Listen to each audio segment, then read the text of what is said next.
tempatnya memandang maksiat. Tetapi ketika saya sampai di kota Banda Aceh, jangankan sini, di Banda Aceh saja, semua perempuannya yang saya temui itu yang di kafe-kafe pakai jilbab, apalagi di kampung-kampung seperti ini. Mungkin banyak orang-orang di luar sana memandang masyarakat kampung sebelah mata, tapi bagi saya, duduknya kalian di sini, tikar yang kalian duduki, karpet yang engkau duduki, demi Allah lebih mulia daripada kursi yang diduduki oleh seorang presiden, saudara-saudara. Sebab kenapa? Sayyidina Umar ibn Khattab radhiyallahu an, beliau berkata, innallaha lam yahluk fi wajhil ardi turaban afdal min majlisil ilm. Sesungguhnya Allah tidak pernah menciptakan di muka bumi sejengkal tanah pun yang dimana lebih mulia daripada tanah yang digunakan untuk menuntut ilmunya Allah subhanahu wa ta'ala.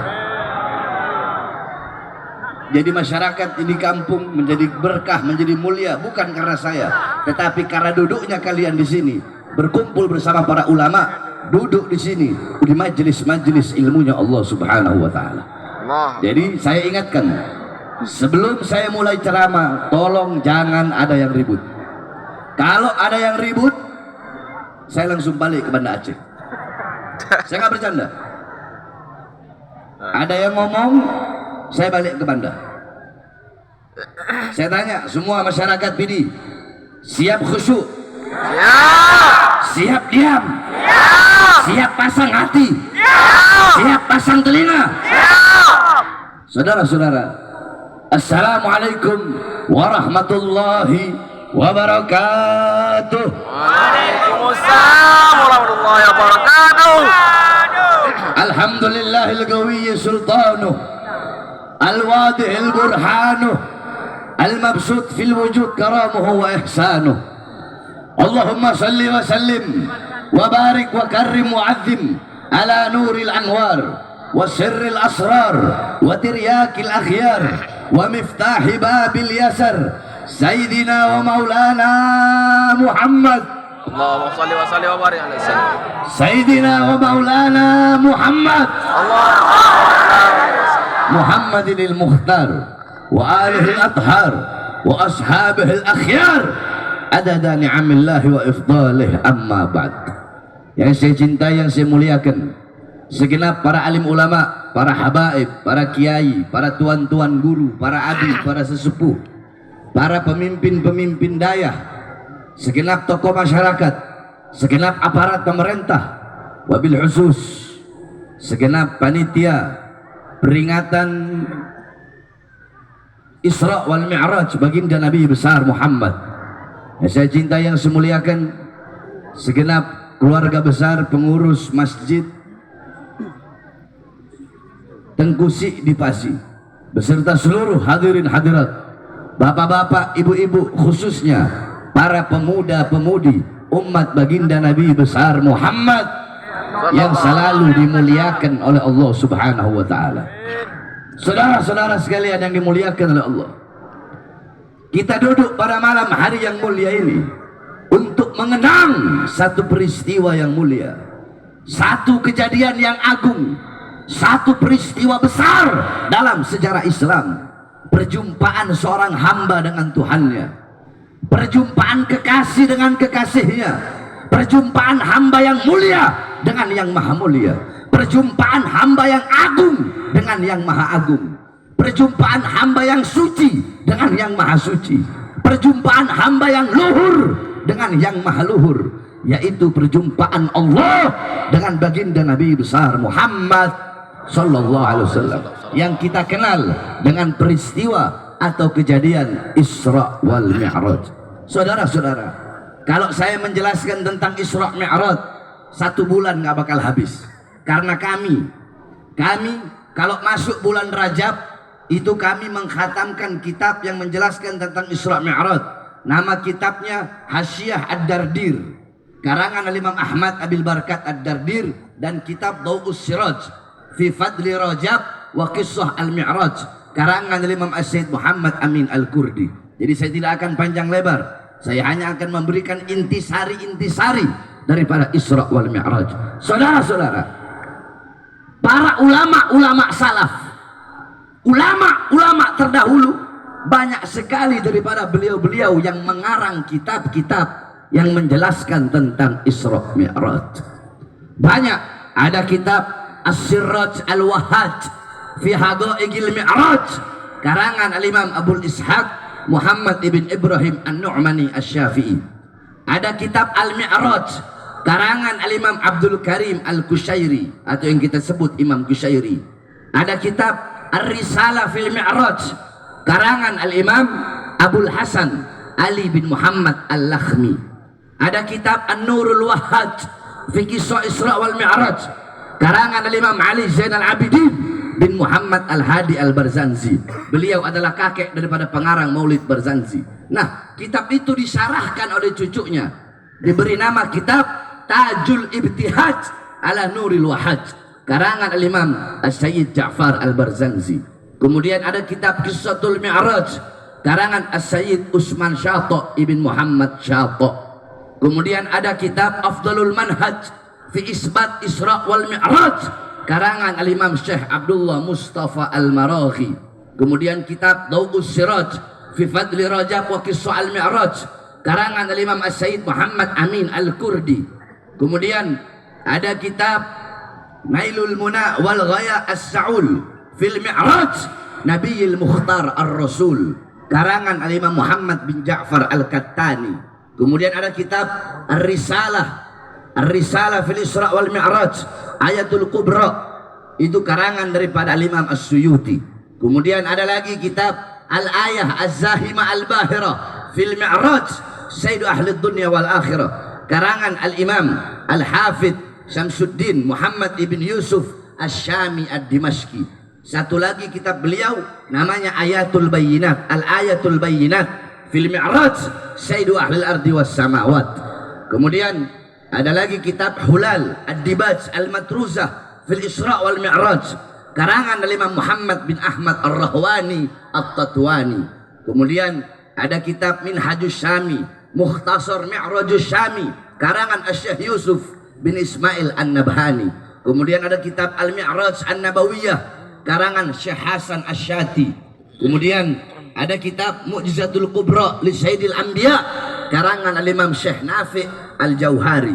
Kemudian ada kitab Yawaqit Taj Al-Wahhaj fil Isra wal Mi'raj karangan Al-Imam Muhammad Al-Kattani. Kemudian ada lagi kitab karangan guru besar kami, imam besar Ahlus Sunnah wal Jamaah, Abuya As-Sayyid Al-Habib Muhammad bin Alwi Al-Maliki Al-Hasani, yang dimana kitab beliau tentang Isra Mi'raj ada dua. Salah satunya Al-Anwar Al-Bahiyah fil Mi'raj Khairil Bariyah. Saya jelaskan kitab-kitab tersebut karena saya nggak mau panjang lebar bahas Isra Mi'raj. Engkau pelajari kitab-kitab yang saya sebutkan, maka engkau akan mendapatkan pemahaman, intifa, manfaat, faedah, hikmah yang sebenarnya tentang Isra wal Mi'raj. Karena itu kitab-kitab ulama-ulama terdahulu dalam satu kaedah dikatakan, man arada taqadduma fa'alaihi bikutubil mutaqaddimin, faman arada ta'akhura fa'alaihi bikutubil mutaakhirin. Siapa yang ingin sukses, ingin maju, ingin terdepan, ingin luas pemikirannya dalam masalah ilmu agama atau ilmu akhirat atau ilmu dunia, hendaklah berpegang teguh kepada kitab-kitab ulama-ulama terdahulu. Karena saya setiap mengatakan sesuatu pasti ada maroji. Maroji itu bahasa Indonesianya referensinya. Jadi kalau ngomong nggak sembarangan ngomong, ada tercatat dalam kitab-kitab terdahulu. Kenapa saudara-saudara? Karena banyak saya perhatikan Ustadz, Kiai, Habib zaman sekarang ini di panggung-panggung Isra Mi'raj yang salah di dalam sedikit kesalahan, salah di dalam menjelaskan atau menceritakan tentang Isra Mi'raj. Salah satu contoh, mungkin kalian sering dengar, bahkan ustadz-ustadz kondang di TV-TV itu, mereka berkata seperti ini: ketika Isra Mi'raj turun Jibril dari langit, bawa cawan terbuat dari emas, di dalamnya berisi air dari sorga. Dibelah dada Nabi Muhammad, dikeluarkan hatinya Nabi, dibersihkan dari kotoran-kotoran. Pernah nggak? Jawab. Dengar ada Ustadz, Kiai, Habib, ulama yang dimana kalau jelasin Isra Mi'raj ngomong seperti itu? Pernah? Pernah. Jawab, pernah? Pernah. Nah, kalau ada Ustadz atau Kiai atau Habib, ulama siapapun, pendakwah, penceramah ngomong kayak tadi, dibelah dada Nabi, dikeluarkan, dibersihkan dari kotoran, itu Ustadz goblok, Kiai goblok, Habib goblok, ulama goblok. Kenapa, saudara-saudara? Karena mereka nggak pakai maroji, kitab-kitab ulama salaf terdahulu. Ini berbahaya bagi masyarakat awam. Sekarang saya tanya, kalau mereka mengomong hati Nabi dibersihkan dari kotoran, berarti sebelum membersihkan, jawab semua. Sesuatu dibersihkan, berarti sebelum dibersihkan apa? Kotor. Apa? Kotor. Disucikan, berarti sebelum disucikan berarti nggak suci dong. Awas, hati-hati kalau ngomong tentang Nabi Muhammad.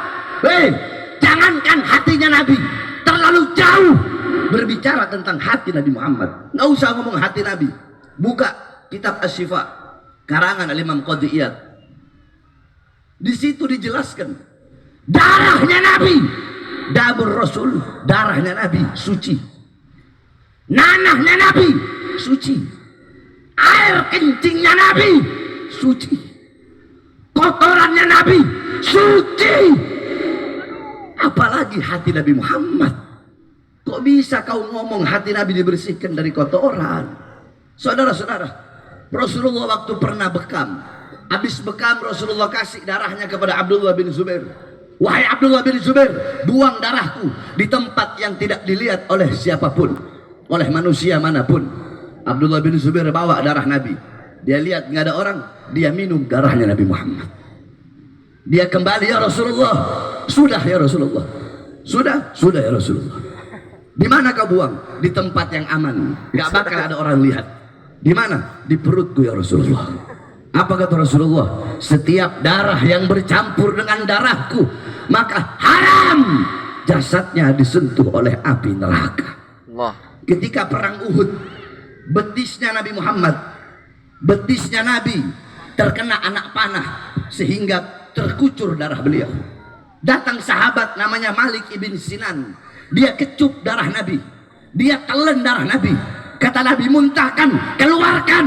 Apa kata Malik ibn Sinan? Tidak ya Rasulullah, aku akan minum darahmu agar aku diharamkan jasadku disentuh oleh api neraka. Rasulullah punya satu wadah untuk beliau buang air kecil. Satu waktu ketika beliau selesai buang air kecil, beliau taruh wadah itu di bawah kasurnya. Ketika beliau bangun, wadah itu sudah tidak ada. Beliau bertanya, wahai Ummu Aiman, mana wadah yang ada di sini? Wadahnya berisi air dan airnya sudah aku minum ya Rasulullah. Kata Rasulullah, kenapa kau minum air itu?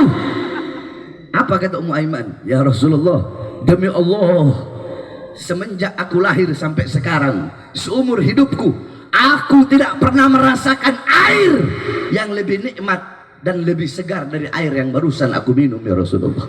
Apa kata Rasulullah? Itu adalah air kencingku wahai Ummu Aiman. Maka gigimu akan selalu terjaga sampai engkau mati. Nah saudara-saudara, itu air kencing Nabi, darah Nabi, apalagi hatinya Nabi Muhammad. Makanya jangan sembarangan. Jangan sembarangan berbicara hal yang kita nggak tahu. Banyak ini saya perhatikan di panggung-panggung Isra Mi'raj, kalau acara Isra Mi'raj. Contoh buruk. Buruk kalian lihat banyak itu. Di kampung-kampung ditaruh foto. Buruk apa? Kuda. Kepalanya manusia. Ya. Terus ada sayapnya. Ini kalian belajar di mana? Di Google. Buruk itu adalah salah satu makhluk ciptaan Allah. Dia itu sejenis kilat, lebih kecil dari kuda, lebih besar dari keledai. Kalau jalan turun, kaki belakang memanjang dengan sendirinya. Kalau jalan naik, kaki belakang kaki depannya memanjang dengan sendirinya. Itu buruk. Jadi banyak sekali orang-orang yang salah tentang Isra wal Mi'raj. Nah, sedikit saya jelaskan tentang Isra wal Mi'raj baginda Nabi besar Muhammad sallallahu alaihi wasallam. Insyaallah walaupun sedikit, insyaallah bermanfaat. Amin. Semua yang ada di sini. Nanti habis Isra Mi'raj baru saya bahas yang lain. Tenang saja. Ya, ya, ya. Oke? Oke. Kita ngaji dulu ya. Ya. Siap ngaji? Siap. Tapi katanya, Beb, tadi saya dibilang orang Aceh itu kalau ada majelis kuatnya cuma sampai jam 10, benar? Benar? Enggak. Masyarakat Aceh ini pejuang semua. Rakyat Aceh darah-darah pejuang. Aceh adalah tanah yang tidak bisa ditaklukkan oleh penjajah Belanda dan Jepang. Makanya saya heran, masa orang PD sampai jam 10 nggak kuat? Allah Akbar. Sampai pagi kuat? Wah. Ibu-ibu kasihan. Kalau ibu-ibunya di dalam tubuh ibu-ibu terdapat ruh cutnya din, jangankan sampai subuh, Beb. Sampai 1 minggu duduk di sini untuk ilmu kami siap, Beb.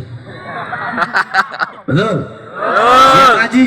Siap ngaji? Siap. Semua ikuti kata-kata saya. Bismillah, yang keras ya. Jangan lembek. Kalau lembek diragukan orang Acehnya. Semua ikuti kata-kata saya. Bismillahirrahmanirrahim. Bismillahirrahmanirrahim. Subhanalladzi Subhanalladzi asra bi abdihi asra bi 'abdihi lailan lailan minal masjidil haram minal masjidil haram ilal masjidil aqsa. ilal masjidil aqsa. Saya akan jelaskan satu persatu. Allah memulai ayat tersebut dengan kalimat tasbih, yaitu subhana. Kenapa kok Allah pakai subhana? Kalian harus tahu, mau ayat mau hadis, itu kalau ada kalimat subhana dengan nggak ada kalimat subhana, itu maknanya nggak sama. Contoh, kalau ada ayat yang menceritakan tentang kejadian atau peristiwa atau tempat atau sosok, kalau nggak pakai subhana, berarti kejadiannya biasa, tempatnya biasa, sosoknya biasa. Tapi kalau pakai subhana, kejadiannya kejadian luar biasa, sosoknya sosok luar biasa, tempatnya tempat luar biasa. Paham? Paham. Jadi kalau pakai subhana itu lebih luar biasa daripada nggak pakai subhana, lebih mulia, lebih utama, lebih agung daripada nggak pakai subhana. Paham? Paham. Subhana maknanya apa, Beb? Subhana, satu, ikuti saya. Subhana, Subhana. subhana, Subhana. bimakna Bimana. tanzih, Tanzih. yakni Yani. tanzihullah Tanzihullah. min kulli su'in. Min kulli su'in. Subhana, Subhana. bimakna Bimana. baro'ah, Barah. yakni Yani. baro'ah lillah Barahillah. min kulli su'in Min kulli su'in. wa naqsin Wa nafsin. wa syarrin Wa syarrin. wa kadza wa kadza. Wa kadha wa kadha. Subhana itu maknanya adalah melepaskan Allah, mensucikan Allah dari segala keburukan, dari segala kekurangan.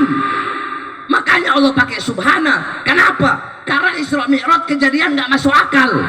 Bagaimana mungkin perjalanan yang harusnya dilalui selama berbulan-bulan, perjalanan itu hanya dilalui sesaat dalam waktu 1 malam, cuma sesaat saja. Nah, karena kejadian ini nggak masuk akal, makanya Allah pakai subhana untuk menguatkan bahwasanya tidak ada yang mustahil bagi Allah.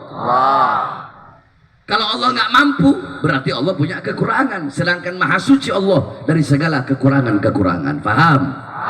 Itu subhana, paham? Paham? Paham. Lanjut. Lanjut. Subhanalladzi. Subhanalladzi. Apa? Baca.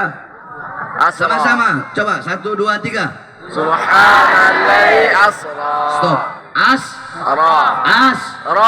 Asro. Kalau kita belajar nahwu itu ada fiil, fa'il, maf'ul. Asro artinya memperjalankan. Jawab. Kalau ada yang mempermainkan, berarti ada yang Jawab. Ada yang mempermainkan, berarti ada yang dipermainkan.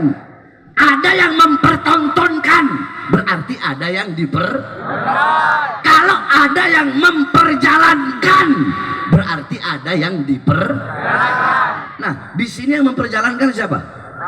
Kurang keras siapa? Siapa? Allah. Yang diperjalankan Rasulullah, betul? Yang diperjalankan siapa? Yang diperjalankan siapa? Yang diperjalankan siapa? Rasulullah. Maknanya apa? Maknanya berarti Isra Mi'raj bukan keinginannya Rasulullah, bukan kemauannya Rasulullah. Kenapa? Karena Allah yang memperjalankan, bukan ujuk-ujuk Nabi berjalan sendiri, enggak. Allah yang memperjalankan, itu keinginannya Allah, kemauannya Allah. Kenapa? Karena pada tahun itu adalah Amul Hazn. Apa? Amul Hazn. Tahun kesedihan bagi Nabi.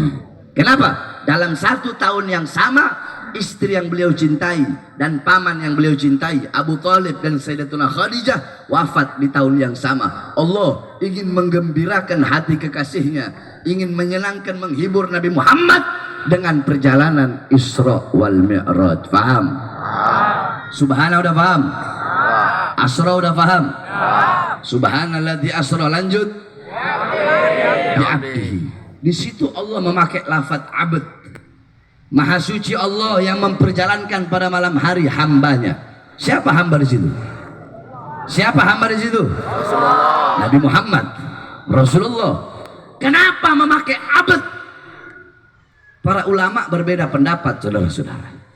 Ada ulama yang mengatakan Rasulullah Isra wal Mi'raj fil manam. Rasulullah itu Isra Mi'raj bukan dalam keadaan sadar, cuma ruhnya saja. Itu berdasarkan berpatokan hadis Sayyidatuna Aisyah radhiyallahu anha. Tapi yang kami ambil adalah Rasulullah Isra Mi'raj bil jasad war ruh, dengan jasad dan juga ruh. Makanya di situ Allah memakai lafaz abd. Abd itu hamba yang utuh. Maksudnya apa hamba yang utuh? Manusia yang utuh. Ra'ayar abi alatil ain, sami ayasma'u bi alatil udun, takallama yatakallamu bi alatil lisan, syaqa bi alatil galab, masya yamshi bi alatil rijlin. Hamba yang utuh adalah hamba yang melihat pakai alat mata, mendengar pakai alat telinga, berbicara pakai alat lidah, menyentuh pakai alat tangan, merasa pakai alat hati, berjalan pakai alat kaki. Itu namanya hamba yang utuh. Kalau cuma ruh saja, bisa nggak ngelihat pakai mata? Nggak bisa. Nah, kalau Rasulullah Isra Mi'raj cuma ruhnya saja, itu ayat akan berbunyi Subhanalladzi asra biruhi. Sebaliknya, kalau Rasulullah Isra Mi'raj cuma jasad tanpa ruh, bisa disebut hamba yang utuh nggak? Bisa nggak dia ngeliat pakai alat mata walaupun matanya ada? Enggak kan? Nah, itu kalau jasad saja tanpa ruh, ayatnya akan berbunyi Subhanalladzi asra bimayyitihi, mayat, jasad tanpa ruh. Paham? Nah, di situ pakai lafaz abd, maksudnya hamba yang utuh. Berarti apa? Rasulullah Isra Mi'raj yaqdatan, dalam keadaan sadar, dalam keadaan terjaga, jasadnya, ruhnya berjumpa. Ro'a Azizul Wahab bila hijab, berjumpa langsung dengan Allah tanpa ada setitik pun penghalang, saudara-saudara. Bahkan ulama-ulama itu saling berdebat. Apa berdebatnya? Mana yang lebih mulia? Rasulullah, apa sendalnya Rasulullah, sendalnya Nabi Muhammad, ataukah malaikat Jibril, ruhullah? Jibril tidak bisa berjumpa langsung dengan Allah, tapi Nabi Muhammad bahkan sendalnya berjumpa dengan Allah Subhanahu wa ta'ala. Kenapa sendal itu menjadi mulia? Padahal sendal itu hanya kulit biasa. Alam taro jildal haqira mugabbalan bisagafi lamma ansara jildal mushafi. Tidak pernahkah kalian melihat, tidak pernahkah kalian tahu kulit-kulit yang tidak berharga, kulit-kulit yang tidak bernilai, kulit itu dicium oleh mulut-mulut ketika kulit itu menjadi sampul ayat suci Al-Quran. Saya kasih contoh. Saya punya kambing, saya potong kambing, saya kulitin, saya ambil kulitnya, saya belah dua. Saya tanya, sama nggak kulitnya? Sama nggak? Dari hewan yang sama nggak? Dari kambing yang sama nggak? Kulit yang ini, yang satu ini, saya bikin dompet. Ketika saya bikin dompet, saya buang boleh nggak? Jawab, boleh nggak? Saya lempar, saya taruh di tempat sampah, saya ludahi, saya hinakan. Nyentuhnya harus pakai wudhu. Saya taruh belakang, saya bakar. Yang satu lagi, saya bikin sampul ayat suci Al-Quran. Boleh nggak taruh di bawah? Boleh. Boleh dihinakan? Boleh nyentuhnya nggak pakai wudhu? Harus nyentuh pakai wudhu. Harus dimulia, diagung, ditaruh di atas tempat yang tinggi. Bawanya pakai pakai akhlak. Bawanya pakai sama nggak kulitnya? Sama kulitnya. Terus apa yang membedakan? Yang membedakan karena yang satu tadi menyatu dengan sesuatu yang mulia. Apa? Al-Quran. Nah, kita ini ibarat kulit yang nggak ada harganya. Siapa Al-Qurannya? Nabi Muhammad SAW. Sama seperti sendal Nabi, kulit biasa, tapi sendal itu menjadi mulia karena menempel di kaki yang mulia, itu kakinya baginda Nabi besar Muhammad SAW. Paham? Lanjut. Subhanalladzi asra bi abdihi, terus stop. Lailan. Di sini ini kebanyakan masyarakat apa santri? Masyarakat ya. Jarang ada santrinya. Sebagian santri. Baik. Saya mau jelasin bagaimana. Lailan itu isim nakiroh. Lailan isim apa? Jawab semua, walaupun yang nggak tahu ikuti saja, nanti lama-lama kalian tahu. Lailan itu isim nakiro. Isim nakiro dengan tanda tanwin di belakang. Isim ma'rifat dengan tanda alif lam di depan. Saya kasih contoh. Al baitu. Jawab, nakiro apa ma'rifat? Al baitu dengan baitun itu artinya nggak sama. Al baitu, rumah itu, berarti oh itu rumahnya Tengku Fulan, itu rumahnya warna putih, rumahnya 2 tingkat, jendelanya begini, rumahnya begini, rumahnya begini, ketahuan. Paham? Kalau baitun, rumahnya siapa, bentuknya bagaimana, adanya di mana, paham? Jadi nggak jelas. Kalau makrifat itu jelas. Nah, di sini pakainya lailan, bukan al-lail. Kalau al-lail berarti jelas Rasulullah Isra Mi'raj selama 1 malam penuh. Karena al-lail artinya 1 malam. Di situ pakai lailan. Para ulama mengatakan apa maknanya? Bimakna taklili fi muddatil Isra. Maknanya adalah penyedikitan daripada waktu malam. Berarti Nabi Muhammad Isra bukan 1 malam penuh. Bisa jadi hanya 1 jam, bisa jadi 1 menit, bisa jadi 1 detik. Wallahu a'lam. Intinya Nabi Muhammad Isra bukan 1 malam penuh. Artinya itu penyedikitan daripada waktu malam. Paham? Paham? Lanjut. Sama-sama. Kasih tahu. Anggap saya nggak ceramah, anggap saya lagi ngajar. Saya kalau lagi ngajar gini. Ya. Nanti ceramahnya bisa ini baru saya ceramah nanti. Lanjut, minal. Yang keras, minal. Masjidil Haram, dari Masjidil Haram. Apa itu Masjidil Haram? Masjidil Haram adalah masjid yang begitu luar biasa. Masjid yang begitu agung. Sampai-sampai dikatakan dalam Al-Quran, Inna awwala baitin wudi'a linnas bi Bakkatil mubarakah. Sesungguhnya rumah pertama, masjid pertama yang Allah letakkan bagi umat manusia itu adanya di Ka'bah, itu adanya di Makkah. Nah, dalam hadis Rasulullah berkata, "Salatun fi masjidi hada afdal min alfi salatin fi ma siwahu illa Masjidil Haram. Salatun fi Masjidil Haram afdal min mi'ati alfi salatin fi ma siwahu." Salat di Masjid Nabawi, kata Rasulullah, salat di Masjid Nabawi itu lebih utama, lebih mulia daripada 1000 kali salat dibandingkan masjid yang lain. Contoh, kalian salat maghrib di masjid ini, 1 maghrib itu sama seperti 1000 maghrib di Masjid Nabawi. kecuali Masjidil Haram. Di Masjidil Haram, sholat di Masjidil Haram sama dengan 100.000 kali sholat dibandingkan dengan masjid-masjid yang lain. Jadi kalau sholat di sini maghrib sekali sama seperti 100.000 kali maghrib di Masjidil Haram. Makanya kalau ada rezeki pergi umroh, betul? Pergi umroh, sholat di sana yang khusyuk, minta sama Allah Subhanahu Wa Taala. Karena itu adalah tempat yang mulia dan dimuliakan oleh Allah Subhanahu Wa Taala. Minal Masjidil Haram ilal Masjidil Aqsa. Masjidil Aqsa. Qala Rasul, la tusaddur rihal illa ila thalatha masajid. Masjidil Hada wa Masjidil Haram wa Masjidil Aqsa. Itu dalilnya. Kata Rasulullah, tidak ada bepergian yang lebih utama selain pergi ke 3 masjid. Masjidku ini Nabawi, Masjidil Haram, dan Masjidil Aqsa yang ada di Syam, yang ada di Palestina sekarang.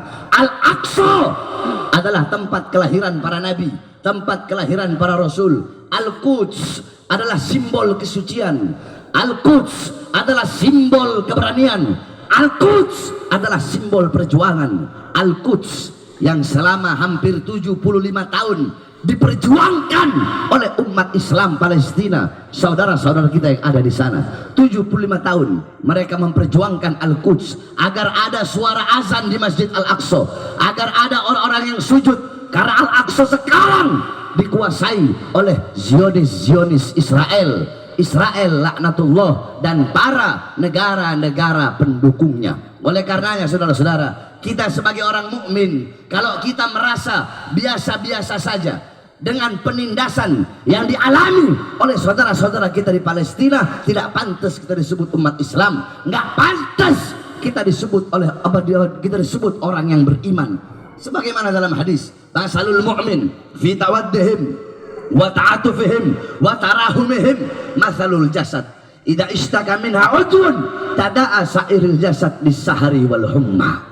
Perumpamaan orang mukmin bagaikan satu jasad, satu tubuh. Kalau ada sebagian anggota tubuh yang merasa sakit, maka seluruh anggota tubuhnya merasakan sakit. Saudara-saudara, air mata rakyat dan masyarakat Palestina itu adalah air mata kita. Kalau kita memang punya iman kepada Allah Subhanahu Wa Taala, air mata mereka air mata kita, darah mereka darah kita. Mereka yang kehilangan anak istrinya sama seperti kita kehilangan anak istri kita. Mereka yang anak-anak yatim kehilangan orang tuanya sama seperti anak-anak kita kehilangan kita, anak-anak kita yatim. Mereka yang kehilangan harta bendanya sama seperti kita kehilangan harta benda kita. Penderitaan mereka penderitaan kita harus kita rasakan. Saudara-saudara, kalian bayangkan 75 tahun mereka dijajah. Tapi kemarin saudara-saudara, ketika Hamas menyerang Israel yang menyebabkan ratusan tentara Israel meninggal, dunia barat, Amerika, Inggris, Jerman, Prancis langsung menuduh Hamas sebagai teroris. Hei negara-negara barat, hei Amerika, hei Israel, Prancis, Jerman, Inggris, dan kalian para sekutu-sekutu Amerika dan Israel, kalian berkata pejuang-pejuang Islam adalah teroris. Saudara-saudara, teroris itu artinya menebarkan teror. Saudara-saudara, Amerika menyerang Irak, menyerang Afghanistan, ribuan umat Islam yang mati, perempuan diperkosa, anak-anak dibunuh. Kenapa Amerika tidak dibilang teroris? Betul.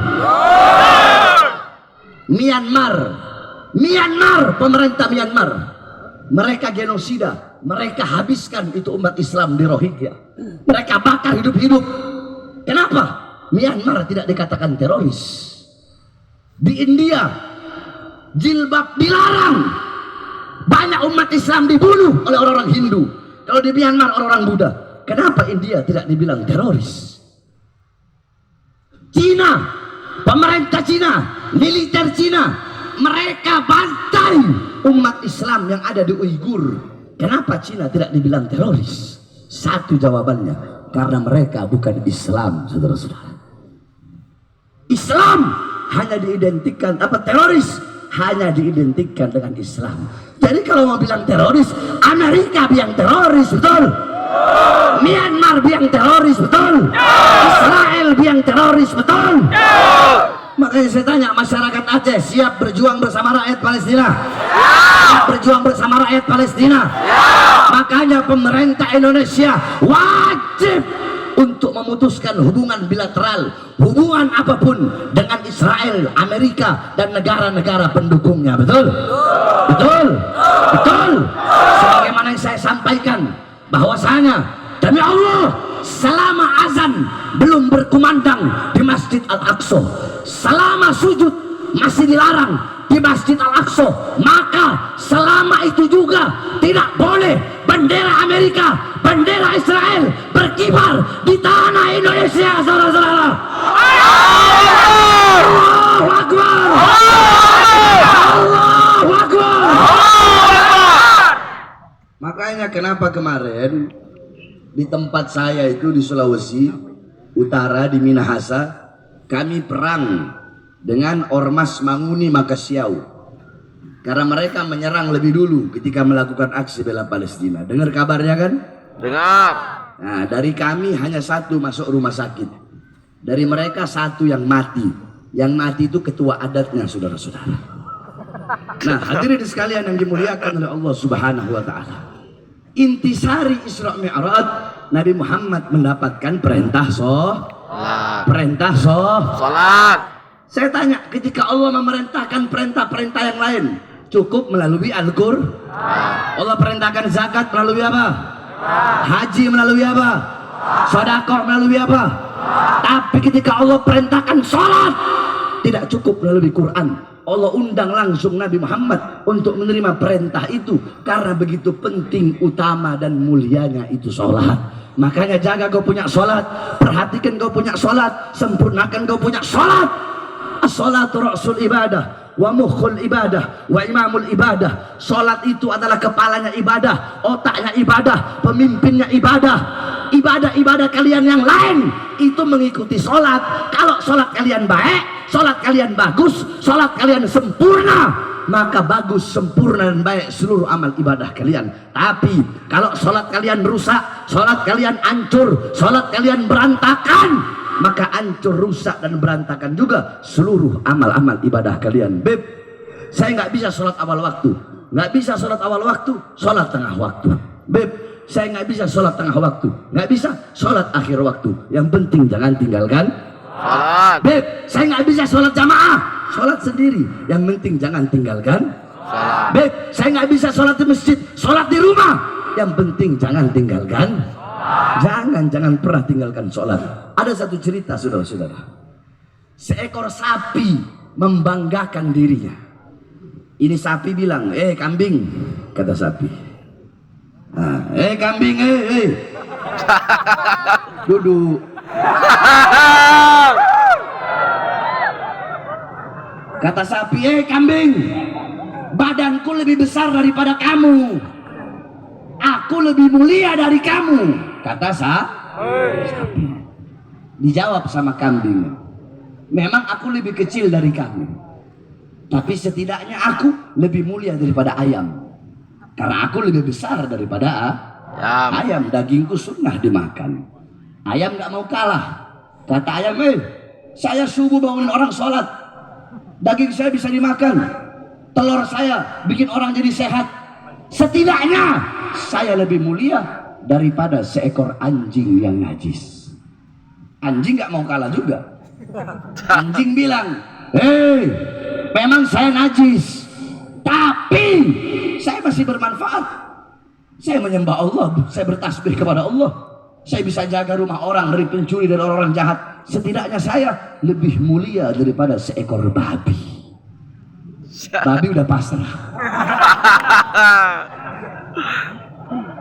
Apa kata babi? Babi bilang, ana syarrad dabbah. Saya ini adalah binatang melata di muka bumi yang paling hina. Saya najis, saya paling hina udah. Tapi saya masih punya iman kepada Allah. Setidaknya saya masih lebih mulia daripada orang-orang yang meninggalkan sholat 5 waktu dengan sengaja. Jadi kalau ada orang meninggalkan sholat dengan sengaja, itu siapa? Siapa? Bukan babi, lebih babi dari babi. Ayo jawab yang keras. Berarti kalau ada presiden meninggalkan sholat, presiden nggak sholat, presiden yang apa itu? Presiden apa? Menteri nggak sholat, menteri apa? Gubernur nggak sholat, gubernur apa? Kapolri nggak sholat, kapolri apa? Panglima TNI nggak sholat, panglima TNI apa? Wali kota nggak sholat, wali kota apa? Bupati nggak sholat, bupati apa? RT nggak sholat, RT apa? Camat nggak sholat, camat apa? Lurah nggak sholat, lurah apa? Ustadz nggak sholat, ustadz apa? Kiai nggak sholat, kiai apa? Habib nggak sholat, habib apa? Kalau habib keras gitu sholat. Anak nggak sholat, anak apa? Orang tua nggak sholat, orang tua apa? Suami nggak sholat, suami apa? Istri nggak sholat, istri apa? Babi, lebih babi, lebih babi. Kenapa saya sampaikan ini? Ini jadi pelajaran bagi kalian, betul? Betul. Jadi kalau ada orang nggak sholat sengaja bilang, bangkai, orang yang lebih hina dari bangkai babi, sini kamu. Bilang begitu. Itu jadi pelajar, jadi targhib dan tarhib. Cuma ya memang gayanya saya kan saya nggak bilang, babi sendiri yang bilang kada itu babi. Saya lebih mulia daripada orang yang meninggalkan makanya jaga dan perhatikan engkau punya sholat. Nah, tapi alhamdulillah Aceh luar biasa. Kemarin saya nyampe udah mau maghrib. Begitu saya mau cari makan, semua rumah makan di Banda Aceh itu tutup waktu maghrib. Luar biasa. Aceh luar biasa. Nggak tahu ini itu di Banda. Sini juga sama. Sama. Semua Aceh begitu. Ya. Makanya nggak heran Aceh dikatakan tanah serambi Mekah. Karena orang Aceh sangat berpegang teguh kepada syariat Islam, berpegang teguh kepada para ulama, berpegang teguh kepada ajaran-ajaran Islam. Nah, terakhir saudara-saudara, ini baru ceramahnya. Saya tolong jangan ribut. Saya ini habis pulang ceramah dari Lombok, Bali, keliling. Terus langsung ke sini. Nanti ini saya mau ke Brunei ceramah. Acaranya tanggal 12. Sekarang tanggal berapa? Saya udah nggak tahu tanggal, nggak tahu hari udah. Besok saya pulang. Insya Allah kalau nggak ya tanggal 12 saya ceramah di Brunei. Saya ini punya penyakit jantung kardiomyopati, jadi nggak boleh terlalu capek. Saya udah fisik saya nggak kayak dulu, saudara-saudara. Nggak kayak dulu. Tapi kalau mau fight, ayo boleh diadu. Saudara-saudara,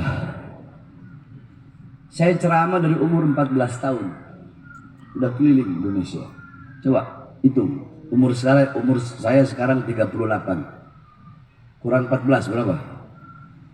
Berapa? 38 kurang 14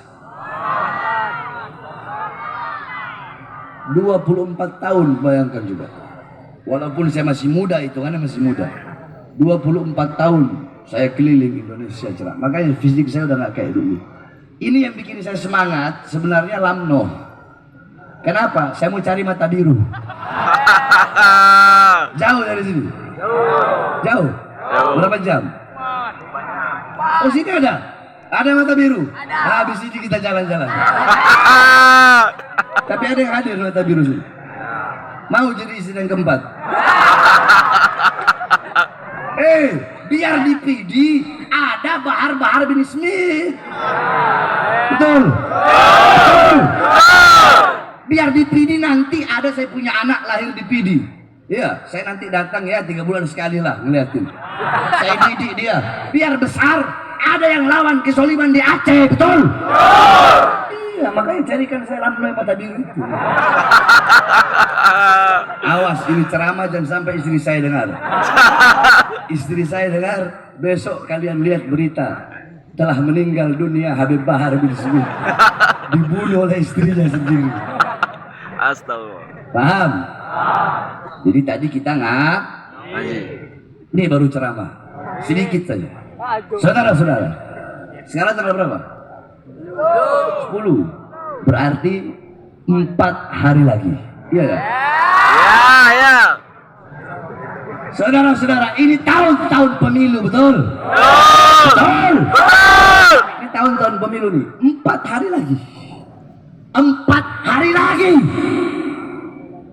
akan ditentukan nasib bangsa, nasib negara ke depan, saudara-saudara.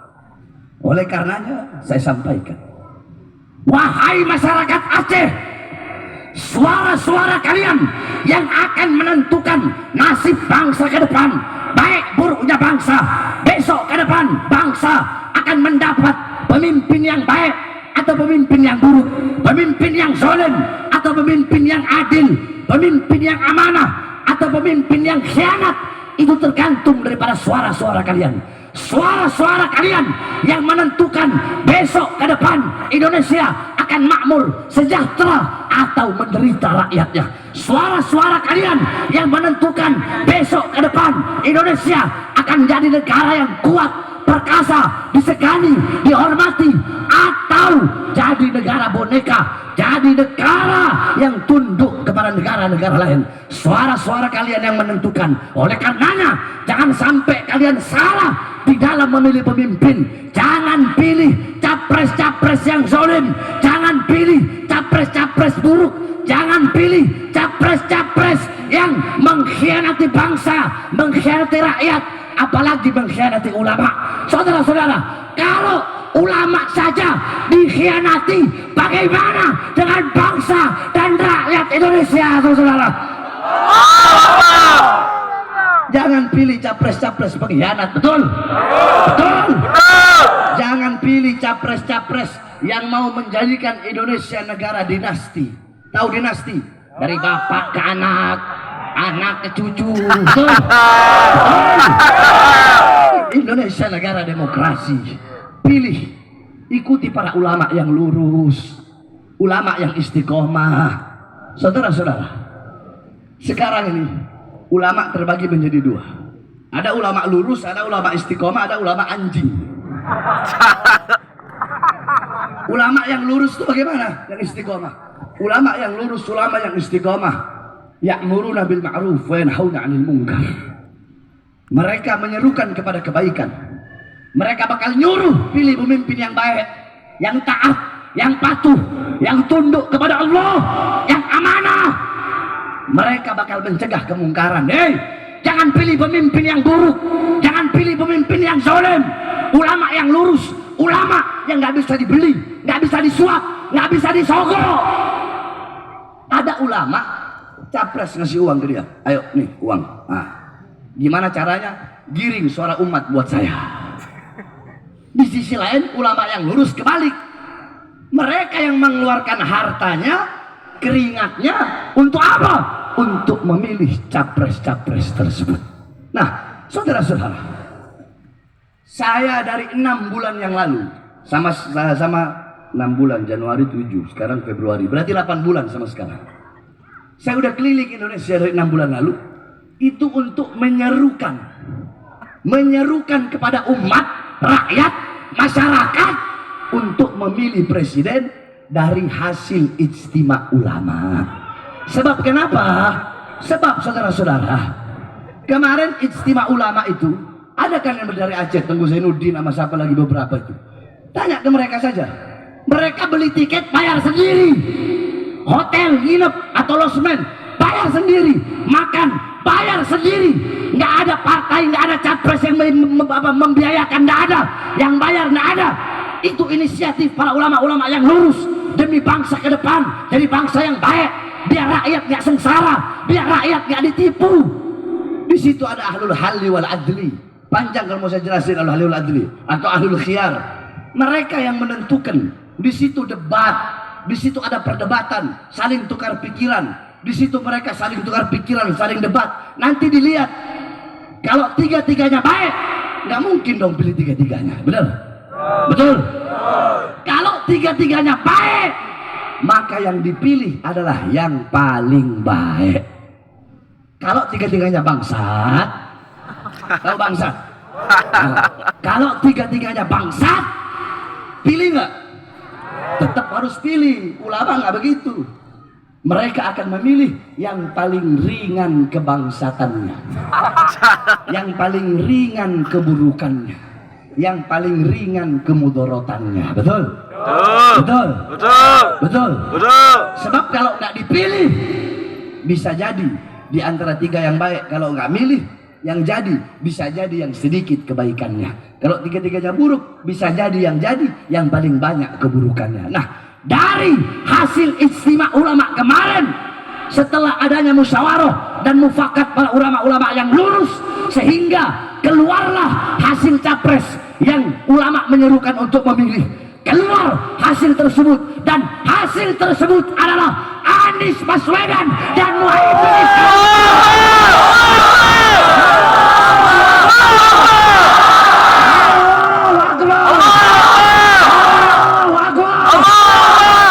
Masyarakat Aceh siap menangkan Anies, siap menangkan Anies, siap ikut komando ulama, siap pilih Anies, siap menangkan Anies. Allahu Akbar, Allahu Akbar. Indonesia merdeka, merdeka, Allahu Akbar. Kira-kira Aceh berapa persen Anies? Berapa persen? Hah? Berapa? 85%. Alhamdulillah. Berarti Aceh memang benar-benar turut kepada ulama. Makanya nggak salah saya, di pesantren saya itu mau masuk pondok saya ada 3 pos. Semua pos itu yang jaga santri-santri yang berasal dari Aceh. Wah. Kenapa? Karena mereka yang paling berani memang. Jadi kalau saya bilang, ya, mau siapapun datang kemari harus izin KTP taruh. Jadi mereka mau jenderal kayak mau setan mau iblis datang ditegak, nggak ada urusan. Lon dapat perintah dari guru Lon. Nggak ada, kau nggak boleh masuk. Tunggu sini. Alhamdulillah. Nah, saudara-saudara, sebab kenapa saya katakan ini? Sebab banyak pejabat sekarang ini, saya nggak peduli. Kalian pikir saya menyerukan pilih Anies karena Aniesnya, karena partai-partai pendukungnya, karena partai-partai pengusungnya? Enggak. Saya nggak lihat Anies, enggak. Saya nggak lihat partainya, enggak. Yang saya lihat hasil ijtima ulama. Itu yang saya lihat. Woi, pangkat jabatan bagi saya nggak ada harga. Kakek-kakek kami, para habaib zaman dulu berkata, Al-Imam Al-Habib Husain bin Syekh Abu Bakar, apa kata beliau? Andaikan pangkat dan jabatan sultan bisa dipegang seekor binatang, demi Allah kami tidak rela binatang peliharaan kami memegang pangkat dan jabatan tersebut.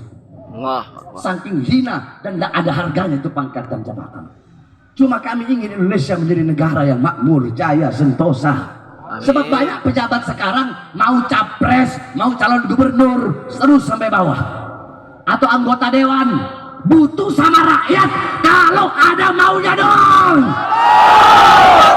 Betul? Pernah nggak dengar capres atau calon dewan, calon gubernur, calon wali kota janji begini, saya berjanji kalau nanti Lun jadi, Lun nggak bakal makan gaji Lun sebagai pejabat. Banyak nggak? Banyak. Banyak. Maka kalau ada pejabat yang begitu, saya mau bilang sekarang, hei bangsat, hei biadab, hei pejabat bajingan, kalian nggak makan gaji kalian. Gaji presiden berapa? Gaji gubernur berapa? Anggota dewan berapa? Paling 40 juta, 50 juta, 60 juta, 100 juta. Memang kalian nggak makan, tapi kalian makan, kalian rampok puluhan triliun, ratusan triliun harta rakyat Indonesia.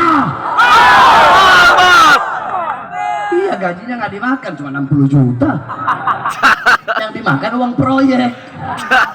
Betul? Betul. Investor-investor Cina, asing, Amerika, udahlah, nggak usah munafik-munafikan sama saya.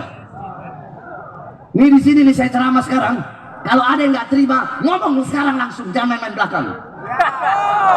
Allahu Akbar. Kalau andaikan saya memberikan apresiasi kepada bapak-bapak aparat polisi dan TNI yang menjaga acara ini hingga berjalan lancar, saya memberikan apresiasi. Mudah-mudahan beliau-beliau Allah panjangkan umurnya. Amin. Tapi ingat nanti habis acara, kalau kalian mau ancam atau mau lapor atau mau tegur, jangan ancam tegur panitia, ancam saya, tegur saya. Ayo tegur saya kalau berani, ayo ancam saya. Saya bertanggung jawab dunia akhirat atas apa yang saya sampaikan pada malam hari ini, saudara-saudara. Betul. Istri-istrinya capres, istri-istri tim sukses mau pemilu begini, mendadak pakai jilbab. Emak banteng pakai jilbab.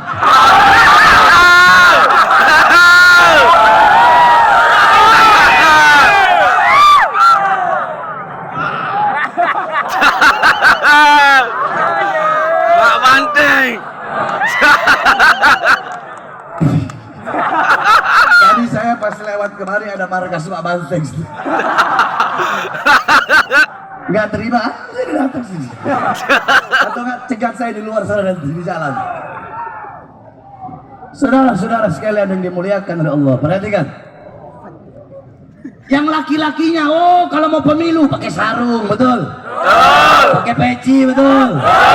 Datang ke ulama, betul. Datang ke dayah-dayah. Datang ke masjid-masjid. Betul. Datang ke musola-musola. Betul. Ada yang jadi bintang iklan wudhu. Pokoknya macam-macam, saudara-saudara. Saya berjanji memakmurkan rakyat. Saya berjanji akan mensejahterakan rakyat, menegakkan keadilan. Saya berjanji akan membersihkan semua korupsi-korupsi. Kalian pendusta, kalian pembohong, kalian munafik, kalian biadab, kalian bohongi rakyat, kalian dustai rakyat. Yang makmur bukan rakyat, yang sejahtera bukan rakyat. Yang makmur orang Cina, investor Cina, perusahaan Cina, negara-negara luar, perusahaan-perusahaan asing. Pengangguran makin banyak, betul? Sembako naik, betul? Tenaga kerja susah, betul? Lagi susah tenaga kerja, pengangguran banyak, mereka kirim tenaga kerja dari Cina ke daerah Sulawesi sana. Goblok gak ini? Goblok gak? Biadab gak? Bajingan gak? Bajingan. Nah saya tanya, ketidakadilan, kesoliman, kesewenang-wenangan seperti ini, lawan atau biarkan? Lawan. Hei masyarakat Aceh, lawan atau biarkan? Lawan atau biarkan? Maka sampaikan kepada mereka, para pejabat zolim, pengkhianat bangsa, sampaikan, kami pemuda-pemudi yang berdiri di atas tanah Serambi Mekah, di atas tanah Aceh, tanah yang telah dicuci dengan darah para ulama, darah para tengku, darah para cut, darah para syuhada, darah para pahlawan. Kami pemuda-pemuda Aceh bersumpah, kami akan melawan kezaliman, kami akan tegak berdiri, tidak akan menundukkan kepala. Sampaikan kebenaran, sampaikan keadilan. Kami tidak akan berhenti sampai mati. Kami masyarakat Aceh akan berada di barisan paling depan melawan kalian sampai titik darah penghabisan, saudara-saudara. Allahu Akbar. Allahu Akbar. Masyarakat Aceh siap lawan kezaliman, siap lawan ketidakadilan, siap lawan kemungkaran. Allahu Akbar. Nah, saudara-saudara, hadirin sekalian yang dimuliakan oleh Allah Subhanahu wa taala. Makanya kenapa saya itu kok keluar masuk penjara, kalian nggak usah heran. Ya karena begini nih, nggak ada kapok-kapoknya saya. Saya tanya, apakah pernah Habib Rizik mengkhianati umat? 2004 waktu tsunami, Habib Rizik ada nggak untuk masyarakat Aceh? Untuk rakyat Aceh? Ada. Ribuan laskar FPI mengangkut jenazah, memberikan bantuan-bantuan. Apakah FPI pernah meninggalkan umat? Habib Rizik pernah mengkhianati umat? Pernah meninggalkan umat? Bahar bin Smith pernah meninggalkan umat? Pernah mengkhianati umat? Pernah meninggalkan masyarakat Aceh? Saya pernah tinggalkan kalian? Saya pernah khianati kalian? Ya. Saudara-saudara, bahkan saya keluar masuk penjara, Habib Rizik keluar masuk penjara. Kenapa? Demi membela kehormatan umat Islam. Allah Akbar. Demi membela bangsa. Allah. Demi rakyat susah. Demi para nelayan, para buruh. Itu yang kami suarakan, suara rakyat. Yang kami suarakan adalah mewakili rakyat. Suara kebenaran, suara keadilan. Kalian tahu, sampai-sampai saya baru keluar penjara dari lapas itu, saya keluar sore. Sore keluar, malam saya ceramah, besoknya langsung dibawa ke Nusa Kambangan. Nusa Kambangan tahu kan? Tahu. Iya, banyak orang Aceh di sana. Kasus ganja. Saya tanya, weh, kau berapa ganja BB-mu? Sedikit, berapa? 10 ton, bangsat.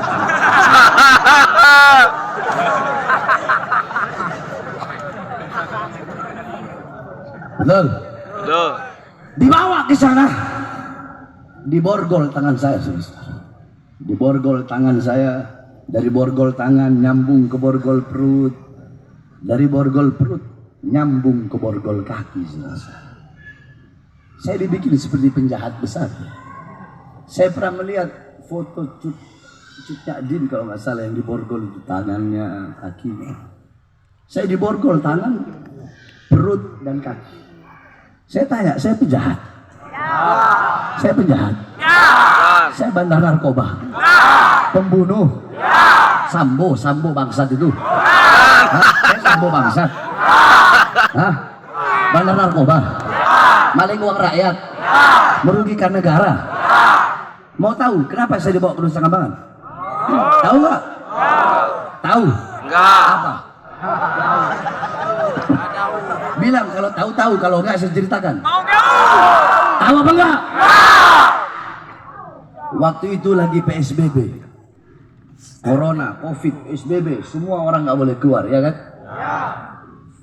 Saya keluar penjara, saya udah tahu kalau saya bahas ini pasti saya ditahan lagi. Saya udah siap, nggak ada masalah, nggak ada urusan. Nah, malam itu saya ceramah. Isi ceramah itulah yang mereka bilang memprovokasi masyarakat dan meresahkan masyarakat, sehingga saya ditahan lagi, dibawa ke Nusa Kambangan. Pertanyaannya, apa isi ceramahnya yang katanya meresahkan dan memprovokasi? Saya jelaskan, dan masyarakat di sini kalian bisa menilai, saudara-saudara, apakah itu provokasi, apakah itu meresahkan, ataukah pembelaan. Kalian sendiri yang nilai, tidak perlu saya. Pertama, saya bilang, hei presiden, hei pejabat, hei aparat, di masa corona ini rakyat kalian kurung dalam rumah, tapi tidak kalian memberikan kebutuhan pokoknya. Itu provokasi. Provokasi. Yang kedua, saya bilang, hei presiden, hei pejabat, pengangguran Indonesia lagi banyak-banyaknya di masa corona, tapi tenaga kerja terus kalian kirim dari Cina. Itu meresahkan. Meresahkan. Yang ketiga, saya bilang, toko-toko kecil milik pribumi di Jakarta, di Jawa Barat, toko-toko Aceh, toko-toko Batak, toko-toko Sunda, toko-toko Betawi, yang toko-toko kecil, warung-warung kecil, kalian paksa untuk tutup. Tapi mal-mal, perusahaan-perusahaan asing tetap buka. Itu provokasi. Itu meresahkan. Atau pembelaan? Apa itu? Apa? Jawab. Yang kurang keras apa? Siapa yang saya bela? Siapa yang saya bela? Siapa yang saya bela? Berarti yang goblok saya atau mereka? Yang bodoh saya atau mereka? Yang tolol saya atau mereka? Ya gara-gara itu, gara-gara saya bela rakyat, saudara-saudara. Dibilangkan meresahkan, ya memang meresahkan, tapi bukan meresahkan rakyat. Saya kan sering bilang, lidah saya ini kayak alkohol. Kayak apa? Saya tanya, kulit kalau ada luka, ya ada luka, kena alkohol sakit nggak? Perih nggak? Tapi kalau luka nggak ada, kalau luka nggak ada, kalau kulit nggak ada luka, Kena alkohol dingin nggak? Adem nggak? Nah itu saya, lidah saya. Jadi kalau pejabat hatinya rusak, hatinya nggak bener, hatinya khianat, bangsat, biadab, kena lidah saya nusuk, berasa sampai hatinya, saudara. Betul? Tapi kalau pejabat lurus, pejabat istiqomah, saya mau ngomong apapun ya dia nggak bakal sakit. Kenapa? Karena dia nggak ngerasa, betul? Betul? Jadi saudara-saudara, udah, saya sudah muak. Saya sekarang udah nggak peduli mau saya di penjara, dibunuh, dicincang-cincang, dipotong lidah saya, mau diracun, mau ditembak, saya tidak peduli saudara-saudara, karena terlalu banyak saya lihat penindasan kepada rakyat, kesewenang-wenangan pejabat kepada rakyat. Dan bagi saya Bahar bin Smith, untuk rakyat, untuk bangsa, di penjara itu resiko paling kecil. Jangankan hanya di penjara, jangankan hanya di penjara, nyawa saya, jiwa saya, darah saya murah harganya tumpah untuk bangsa dan negara kesatuan Republik Indonesia, saudara-saudara. Allahu Akbar. Makanya saya wasiatkan kepada kalian, wahai para pemuda-pemudi Aceh, jikalau suatu saat nanti, saya nggak tahu, jikalau suatu saat nanti saya dibunuh, saya ditembak atau diracun atau dibunuh, dibikin seperti kecelakaan, berjanjilah kalian, kalau saya mati dibunuh, saya tidak akan mati, saya tidak pengen, saya tidak mau mati di atas kasur bagaikan keledai. Enggak, saya ingin mati dalam keadaan berdiri. Saya ingin mati sebagai kesatria, saya ingin mati sebagai pejuang. Dan jangan kalian pikir kalau saya mati ketika mayat saya sampai rumah, anak istri saya nangis. Tidak, saudara-saudara. Anak istri saya sudah saya didik. Kalau mereka lihat mayat saya, mereka bakal senyum. Mereka bilang, istri saya bakal bilang, alhamdulillah, kakak telah mencapai tujuannya kakak. Kakak udah sampai pada harapannya kakak, mati berjuang di jalan Allah Subhanahu wa Ta'ala. Berjanjilah kalian, kalau saya mati untuk berjuang di jalan Allah, di jalan agama, di jalan bangsa, di jalan negara, melawan pejabat zalim, melawan pengkhianat bangsa, berjanjilah kalian, wahai rakyat Aceh, khususnya pemuda-pemudi Aceh, jangan pernah kalian padamkan api-api perjuangan yang selama ini telah saya nyalakan, saudara-saudara. Saya tanya, siap lanjutkan perjuangan? Siap lanjutkan perjuangan? Siap teruskan perjuangan? Allahu Akbar.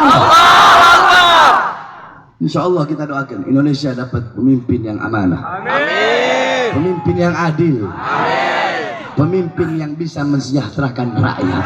Amin. Amin, amin ya Rabbal. Amin. Makanya kita kawal, nggak boleh ada kecurangan, betul? Betul. Nggak boleh kayak kemarin-kemarin. Pemilu curang nggak boleh, betul? Betul. Betul? Betul. Kalau nggak curang, insya Allah amin menang. Amin. Kalau curang, bukan lidah yang berbicara. Saudara-saudara, andaikan ada kecurangan, bukan lidah yang berbicara, maka rencong yang berbicara, saudara-saudara. Allahu Akbar. Allahu Akbar. Siap lawan kecurangan. Siap kawal pemilu ke depan. Siap hancur Indonesia. Siap hancur Indonesia. Allahu Akbar. Indonesia merdeka. Hidup Aceh. Hidup tanah Rencong. Hidup tanah Serambi Mekah.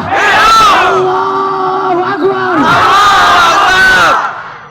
Sekali lagi saya sampaikan, kalau sampai ada kecurangan, Rencong dan pedang yang berbicara, betul? Betul. Betul. Saya tanya masyarakat Aceh, kalau ada kecurangan, siap tumpahkan darah? Siap. Siap tumpahkan darah? Siap. Nanti di penjara gimana? Penjara. Nah, jangan cuma di sini aja ngomong. Di penjara. Siap. Dibunuh. Ditembak. Ditembak. Tembak. Istri kalian jadi janda. Anak kalian jadi yatim. Siap. Demi keadilan siap. Demi pemilu damai siap. Demi pemilu tidak curang siap. Siap kawal. Siap hancur demi Indonesia. Siap mati demi merah putih. Allahu Akbar. Indonesia merdeka. Merdeka. Merdeka.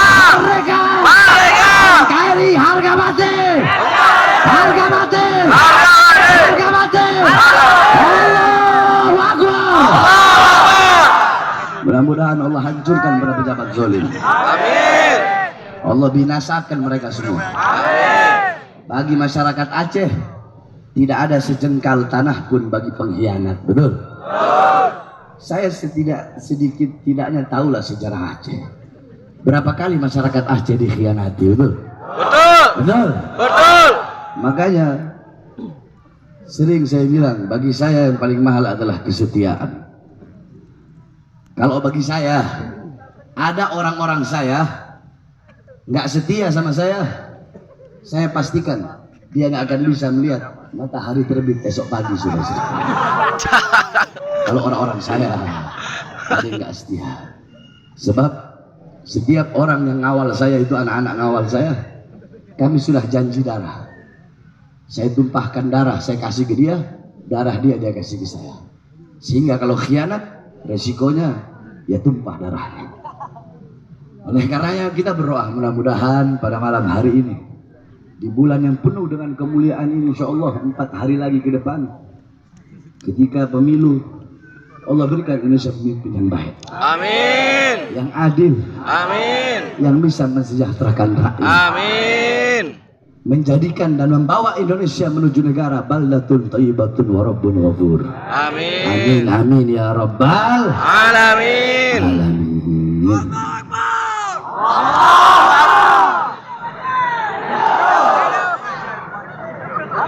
Jadi Aceh berapa persen? 90.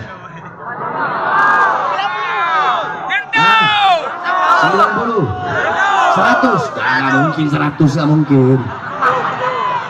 Nggak mungkin. Seluruh Aceh kira-kira suara untuk Anies berapa persen? 90.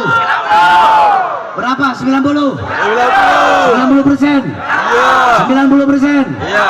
Nah, insya Allah Anies menang, amin. Amin. Tapi ingat, Anies Baswedan, Muhaimin Iskandar, kalau nanti kalian menang insya Allah dan kalian jadi presiden, terus kalian dikhianati bangsa, mendustai rakyat, khianati ulama, demi Allah saya Bahar bin Smith orang pertama yang melawan kalian dari kursi kepresidenan kalian, saudara. Saya tanya, kalau gitu adil nggak? Adil nggak? Adil nggak? Iya, jangan fanatik buta, betul? Betul? Jangan fanatik fanatik buta tuh pinter ngomong, tutup mata, tutup telinga. Paham? Baik, terakhir sebelum saya tutup. Saudara-saudara masyarakat PD, saudara-saudara saya yang dimuliakan oleh Allah, semua kalian masyarakat Aceh, yang lebih tua saya anggap kakak saya, yang lebih muda saya anggap adik saya, yang lebih tua-tua saya anggap orang tua saya, yang lebih muda jauh dari saya anggap seperti anak kandung saya sendiri. Saudara-saudara, saya sedang bangun pondok pesantren. Pondok pesantren saya gratis. Kenapa? Karena saya lihat banyak orang-orang, apalagi di daerah pedalaman-pedalaman yang susah mau nyari pesantren harus bayar sekian puluh juta. Makanya saya gratis. Dan saya punya pesantren. Saya haramkan, haram jadah terima bantuan dari pemerintah. Iya, itu sebagai bentuk ikhtiar kehati-hatian saya. Sebab kenapa? Sebab banyak sekarang ini, nggak usah lah dia jauh-jauh, nggak perlu Jakarta, di Aceh aja. Abi, kenapa itu pejabat Abi nggak tegur? Itu kan zolim. Lu nggak enak lu. Kemarin lu habis pesantren Dayah, lu habis dikasih bantuan uang 200 juta. Jadi lu nggak enak menegur. Ada nggak yang begitu? Ada. Banyak. Makanya saya bebas mau ngomong apa aja, nggak ada urusan, betul. Maka saya siap keluarkan harta. Siap keluarkan harta. Siap keluarkan harta. Ibu-ibu dari tadi diam aja, ibu-ibu ini. Saya tanya, ibu-ibu beli bedak berapa? 100.000? 100? Istri kalian beli bedak berapa? 300. Udahlah, jangan 100 saja, 100. 100.000. 100.000. Saya tanya, bedak itu hancur nggak? Musnah nggak? Binasa nggak? Nah, untuk yang hancur, yang binasa, kalian rela mengeluarkan 100.000. Kenapa untuk yang kekal abadi, untuk pesantren, untuk akhirat, kalian tidak bisa mengeluarkan uang tersebut? Masuk akal nggak? Masuk akal nggak? Masuk. Kalau untuk dunia saja rela keluarkan harta, kenapa nggak rela keluarkan harta untuk akhirat? Betul? Betul. Betul? Betul. Jadi kalau cuma 10.000, mending taruh aja di dalam kantong kalian. Sini, saya kasih 10 juta. Nggak, bercanda. Siap berapapun harta yang kalian keluarkan, tidak ada harta yang bisa menyelamatkan seseorang dalam kubur kecuali harta yang dikeluarkan di jalan Allah Subhanahu Wa ta'ala. Oleh karenanya, apal Mars Pembela Rasulullah. Apal ya? Apal. Kalau nggak apal, masa yang undang Habib Bahar? Siap, nyalakan flash ibu-ibu yang paling belakang semua, ayo coba nyalakan flash HP-nya. Flash HP nyalakan sambil kita semua menyanyi Mars Pembela Rasulullah. Semua yang ujung itu, anak-anak muda yang di tempat wudhu, ayo nyalakan flash HP semuanya.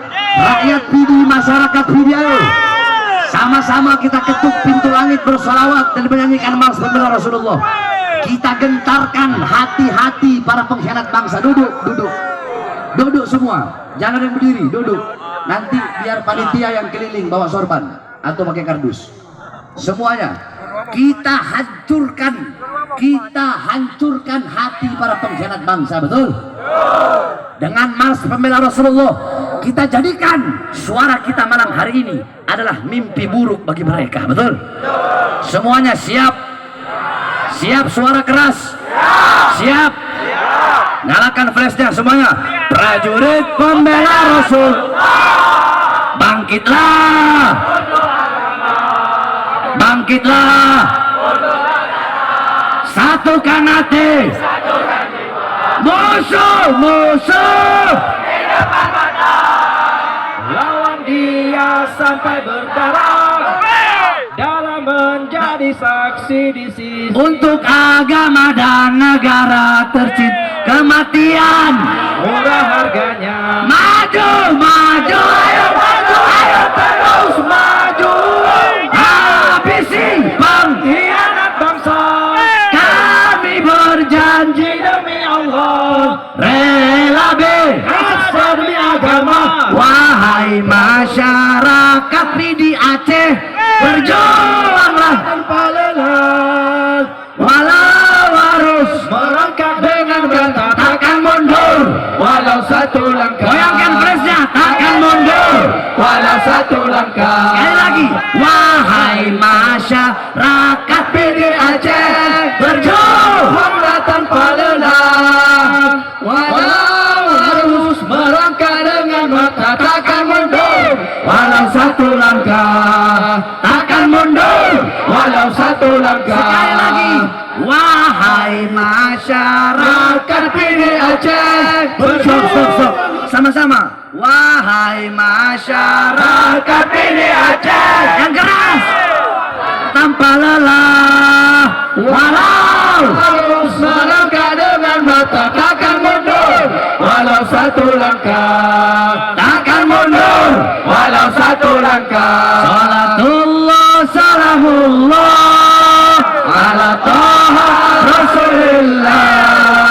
Salatullah, Salamullah ala Yasin Habibillah. Tawassalna bismillah wa bil hadi Rasulillah wa kulli mujahidillah bi'alil bahri ya Allah. Salatullah, Salamullah ala Taha Rasulillah.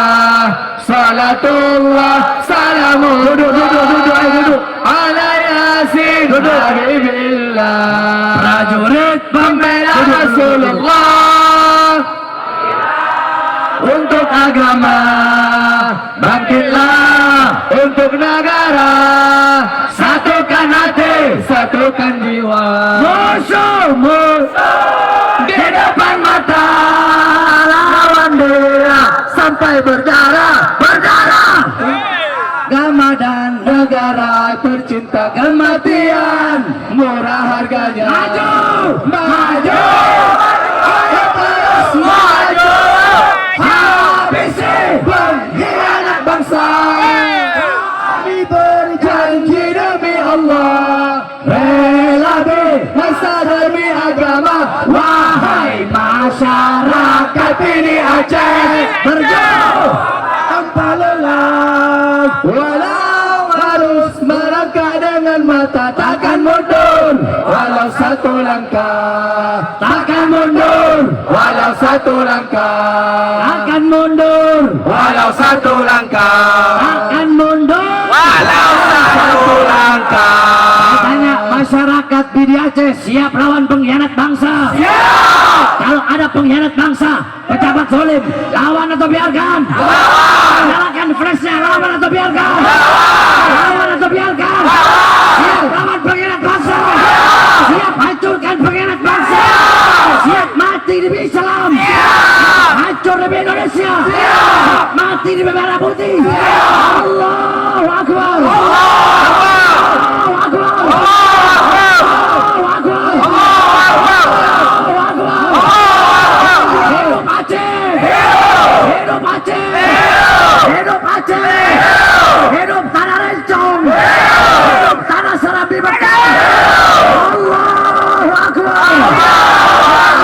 duduk kita tutup dengan membaca hizib. Duduk semua.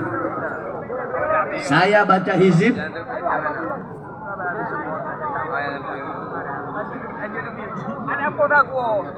udah yang panitia terus jalan aja.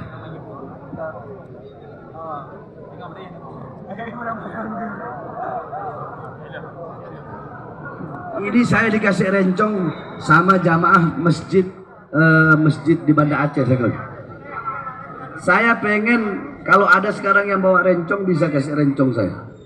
Ada yang bawa? Nggak ada. Wah, harusnya orang Aceh itu kemana-mana bawa rencong. Hah? Ditangkap. Kenapa ditangkap? Adat kok ditangkap. Adat istiadat kok ditangkap. Hah? Nggak apa-apa orang Jawa bisa bawa keris, Betawi bisa bawa golok, masa masyarakat Aceh nggak bisa bawa rencong? Rencong lambang kehormatan, betul? Nggak apa-apa bawa kemana-mana buat jaga diri, hukumnya sunnah. Weh duduk. Astagfirullah.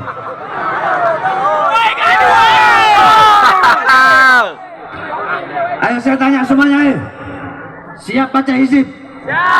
Siap baca hizib? Kita baca hizib, kita niatkan agar Allah Subhanahu wa taala hancurkan musuh-musuh Allah. Pertama, Allah berikan kemenangan bagi bangsa dan rakyat Indonesia. Kedua, Allah berikan kemerdekaan bagi rakyat dan masyarakat Palestina. Amin. Ya, kalau ada yang nggak hafal, amin-amin aja. Kalau nggak hafal, paham? Hafal nggak hizib Nasor? Hafal? Nah, yang hafal ikut baca. Yang nggak hafal amin-amin aja. Nanti, bentar. Ayo, yang usyuk, angkat tangannya. Yang nggak hafal amin yang keras. Bismillahirrahmanirrahim. Allahumma inni bizzati jabaruti kahrik wa bi surati ghadati nasrik wa bi hadi hurmatik wa bi hadi nabi nasaluka ya Allah. Ya Sami, ya Garib, ya Mujib, ya Syari, ya Muntakim, ya Syadid al-Bats, ya Jabbar, ya Qahhar, ya Malajizu Qahrul Jababirah, ya La'adim laki halakul mutamarridah, minal muluki wal akasirah, anta ja'ala kaida man kadani fi nahrih, wa makaraman makarabi aidan alih, wa ufrat man hafil waqi'an fiha, wa man nasab li syabakat al-khida, ij'alhu yasidi musaqad ilaiha, wa musadan fiha wasil adaiha, Allahumma bihaqqi kaf, haya ain sad ikfina hammal ida walakihim rada wa'alhum likulli habibin fida wasallit alaihim ajilan ni'mati fil yawmi wal ghada Allahumma baddid syamlahum Allahumma farrik jamahum Allahumma aglil adadahum Allahumma jalid dairat alaihim Allahumma usil adab ilaihim Allahumma akhrij man dairat al-hilim waslubhul madal imhal wa hul yadihum marbut ala qulubihim wa la tuballighumul amal Allahumma mazzigum kula mumazzak نزلتهم إليك انتصارا برسلك وإليك اللهم انتصر لنا انتصارا بك العداء اللهم انتصر لنا انتصارا بأد اللهم انتصر لنا انتصارا بك العداء اللهم انتصر بنا حامim حامim حامim حامim حامim حامim حامim عين سين قاف همة ياهو ياهو ياهو ياهو ياهو ياهو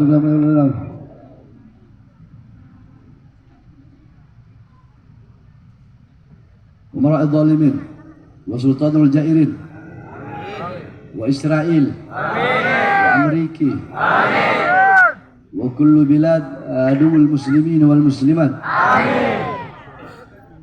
اللهم ارفع فلسطين وجميع بلاد المسلمين على هذه النية ولا كل يد صالحة وانصرنا فإنك خير الناصرين وافتح لنا فتوحة الأرشية والرحمة والبركة والمغفرة والهداية وتقبل حاجاتنا يا رب. Sebutkan semua hajat-hajatnya.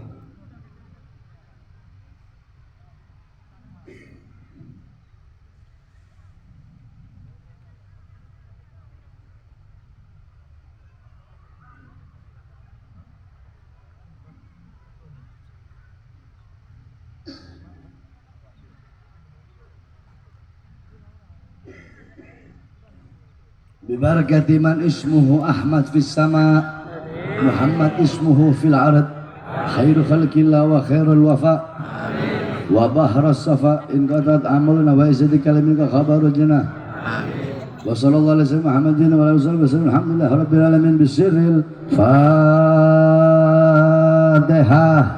ورحمة الله. أعوذ بالله من الشيطان الرجيم. بسم الله الرحمن الرحيم. الحمد لله رب العالمين الرحمن الرحيم مالك يوم الدين إياك نعبد وإياك نستعين اهدنا الصراط المستقيم صراط الذين أنعمت عليهم غير المغضوب عليهم ولا الضالين. duduk عليهم غير المغضوب عليهم ولا الضالين amin. Sekali lagi saya tanya, ayo semuanya masyarakat Aceh, tanggal berapa ini? 10. Hari apa? Semua masyarakat Aceh, hari Sabtu 10 Februari 2024 nanti gak ada hari pencoblosan, siap menangkan Anies, siap menangkan Anies, siap pilih Anies, siap menangkan Anies, siap ikut Komando Ulama. Sabtu 10 Februari 2024 masyarakat Aceh nanti siap menangkan Anies, siap menangkan Anies. Allahu Akbar, Allahu Akbar, Allahu Akbar. Ini saja yang dapat saya sampaikan, kurang lebihnya saya mohon maaf. Terus tolong dikasih jalan ya, saya mau lewat.